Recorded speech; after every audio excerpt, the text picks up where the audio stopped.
Hi guys, Cam here from today's iPhone.com, and this is the last episode of Quiz Cam before the new year. Obviously next week is going to be Christmas week and I'm intending not to do very much work at all next week.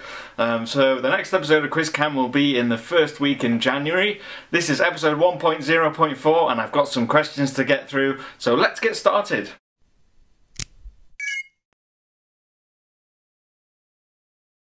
First question from John321374. What would be your reaction if you dropped your iPad mini? It would be a little something like this.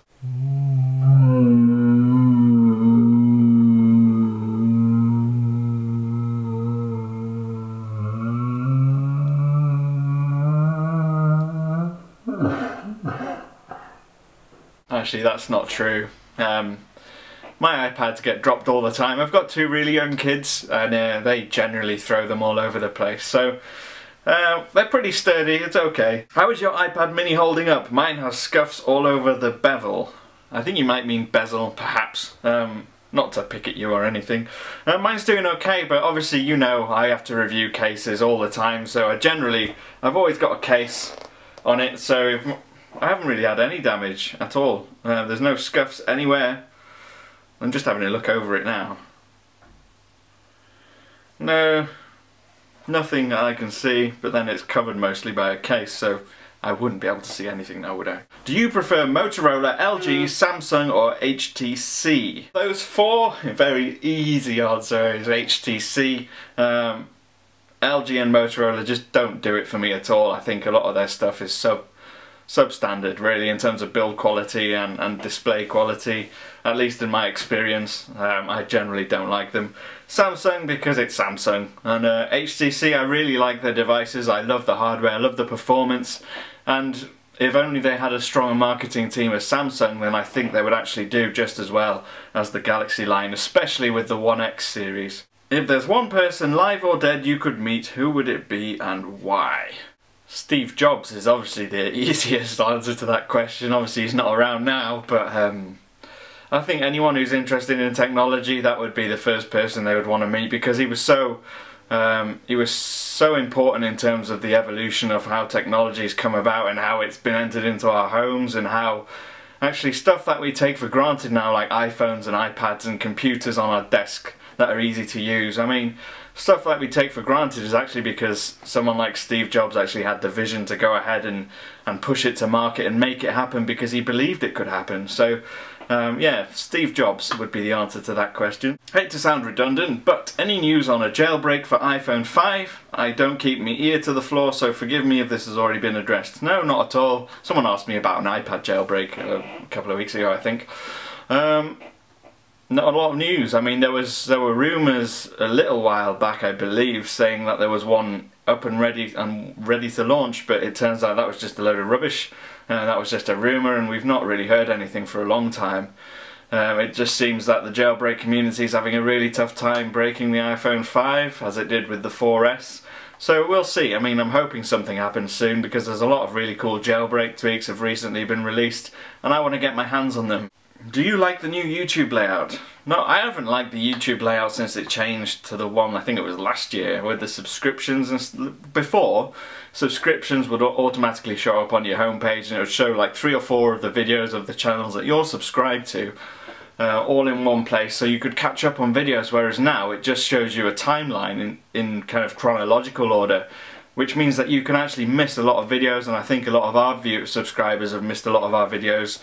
And we've definitely noticed, in terms of, not to say it's all about views, because it isn't really, I mean, especially not this video, but we've definitely noticed that viewing levels have dropped, and it's not because we've got any fewer subscribers, or it's not because we're not doing anything good anymore. It's simply because the timeline has changed so that people generally can't see our stuff as well as they used to. Now that Johnny Ive is in charge of the design for iOS, what are your thoughts on him implementing widgets? I think you've got to realise it's still Apple, and I think widgets will only be implemented in a way that's not going to drain your battery, or not going to be running something completely always in the background. Obviously Apple kind of put widgets on OS X on the Mac ages and ages ago, and it was done in a way that it was on a separate screen, and so it wouldn't actually be running. And They've kind of done that again with iOS 6, iOS 5, when you've got the drop-down notification bar where you've got your kind of weather and stock widgets in there. And what would be nice is if they would allow third-party apps to put their widgets in there, so that when you opened it they would just open. But also there was a really cool concept not long ago that showed how potentially they could create widgets out of existing app icons. So you would tap and hold it, and instead of just giving you the option to delete, it would give you the option to change the size of the widget, and also for stuff like contacts and mail, it will give you like a preview of what's in your inbox. And that was really cool, and I can't imagine that that would take up a lot of memory. So I'm hoping that they are starting to think of stuff like this, because iOS, as much as I love it, the general layout and everything is starting to look very old. It's 5 years old and it's basically unchanged. So we really hope that Apple's a little bit braver this year and actually makes a little bit more of a change to the look of iOS. Do you like Legos? That's the last question, by the way. Do you like Legos? Yes, I love Legos. In fact, top of my Christmas wish list, a non-iOS related wish list, is a Star Wars Lego, because I am a big geek. And in fact, I have an iPhone 5 dock, only one, and it's made of Lego. Let me show you. Here, this is completely made of Lego.